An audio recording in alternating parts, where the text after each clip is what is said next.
మీ గోపన్న ఎప్పుడు ఒక మాట చెప్పేవాళ్ళు, మనల్ని గెలిపించుకున్న వాళ్ళు ఇబ్బందిలో ఉన్నప్పుడు వాళ్ళకు మనం అండగా ఉండాలి. ఏ టైంలో ఎప్పుడైనా ఏ ఆపద వచ్చినా అందరికీ అండగా అర్ధరాత్రి అయినా అపరాత్రి అయినా తోడు నీడుగా ఉండి సమస్యలను పరిష్కరించాలని చెప్పేవారు.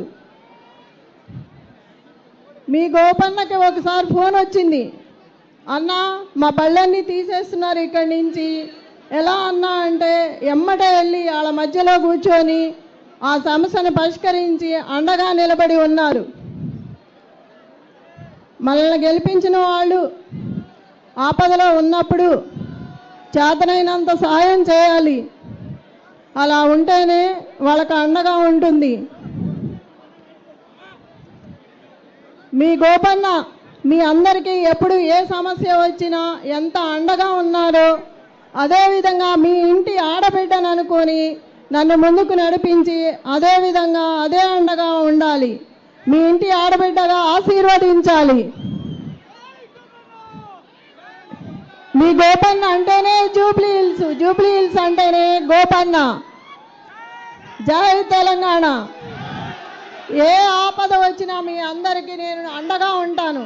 మీ గోపన్నల ఎంత అండగా ఉన్నాడో సమస్యలను పరిష్కరించి ఆ సమస్యలను పరిష్కరించి అదేవిధంగా మీకు అండగా ఉండి తోడుగా నిలబడతానని ఆశీర్వదించండి. మీ అండ ఉంటే నాకు మీ ఆడబిడ్డలా ఆదరిస్తే, మీరు తోడుగా ఉంటే మీ గోపన్నలా నాకు బలాన్ని ఇచ్చి నిలబెట్టాలని కోరుకుంటున్నాను. ఇప్పుడు ఏం జరిగినా నేను చూసుకుంటాను ప్రజలందరినీ. మీకు అండగా ఉంటా, మీ వెనకమాల నిలబడతా, పార్టీ అండగా ఉంటుంది. ఏదైనా సరే 13వ తారీఖు వరకు ఎంత ఇబ్బంది అయినా పెట్టండి, ఎంతైనా భయపెట్టండి, కానీ 14వ తారీఖు తర్వాత మాత్రం మాదే. అప్పుడు చెప్తాం ఒక్కొక్కళ్ళ పని ఎవడేంటనేది. అప్పుడు చూసుకుంటాను నేను. ఎవరేం చేస్తారో ఇవాళ గుర్తుపెట్టుకుంటాను. పనికి మాలిన ఆకురౌడి కూడా నోరెత్తి మాట్లాడుతున్నాడు ఇవాళ. పోలీసులు కూడా మహిళలను చూడకోకుండా ఎట్లా పడితే అట్లా మాట్లాడుతున్నారు. ఇందాక ఎవరు అతని పేరు? సురేష్ యాదవ్ ఎంత వల్గర్గా మాట్లాడుతున్నాడు అంటే లేడీస్ అనుకోండి లేకుండా పిచ్చి పిచ్చిగా మాట్లాడుతున్నాడు. ఎన్నికల కమిషనర్కి నేను ఒక్కడే విజ్ఞప్తి చేసుకుంటున్నాను, ఒక మహిళగా మిమ్మల్ని అడుగుతున్నా నేను. ఎంత చేస్తుంటే కూడా మీరు చూస్తూ కూడా ఊరుకున్నారు. ఒక మహిళని ఇట్లా చేస్తుంటే మీకు ఇప్పటికే తెలుసుంటాయి అన్నీ. నేను దయచేసి మిమ్మల్ని అడుగుతున్నాను, ఒక కోరిక కోరుతున్నాను.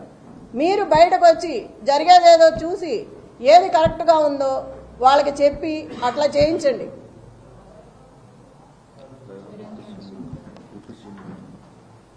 ఈ బట్టి విక్రమార్క మొత్తం జూబ్లీ హిల్స్ అంతా రౌండ్లు వేస్తున్నాడు. అవసరం ఏంటి? ఎమ్మెల్యే ఎవరు పేరిందా కూర్చొని ఉన్నాడు టేబుల్ దగ్గర? ఐలయ్య. అతనికి ఏం పని టేబుల్ దగ్గర? చిటీలు ఇవ్వడం అవన్నీ అతనికి ఏం అవసరం? అసలుకి వీళ్ళందరూ రావాల్సిన అవసరం ఏంటి?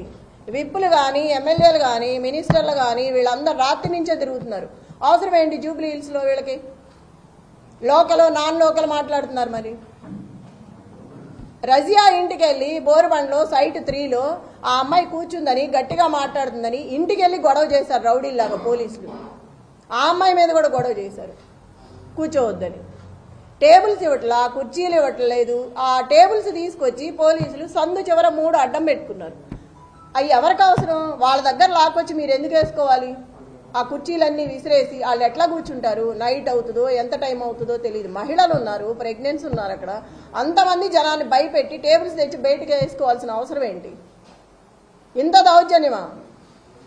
పోలీసులకు కూడా ఉండాలి కదా, మనం ఏం చేస్తున్నాము, ఇది తప్ప ఒప్ప అని తెలియదా? చిన్నపిల్లలేం కాదు కదా. అదేమంటే క్వశ్చన్ చేస్తున్నారు తిరిగి. ఆ క్వశ్చన్ చేసే ముందు మనం ఏం చేస్తున్నామో తెలియాలి కదా. మాట్లాడితే సీఏ అంటారు, ఏదేదో మాట్లాడుతున్నారు. నాన్నే భయపెడుతున్నారు వెళ్తుంటే. అంత 30 మంది 50 మంది 100 మంది పెరుగుతూనే వస్తున్నారు కానీ తగ్గట్లేదు. 2 నిమిషాల్లో వస్తున్నారు. మరి ఎవరు చెప్తున్నారో నాకు తెలియదు. నేను ఎక్కడికి వెళ్తే అక్కడికి వస్తున్నారు నాతో పాటు.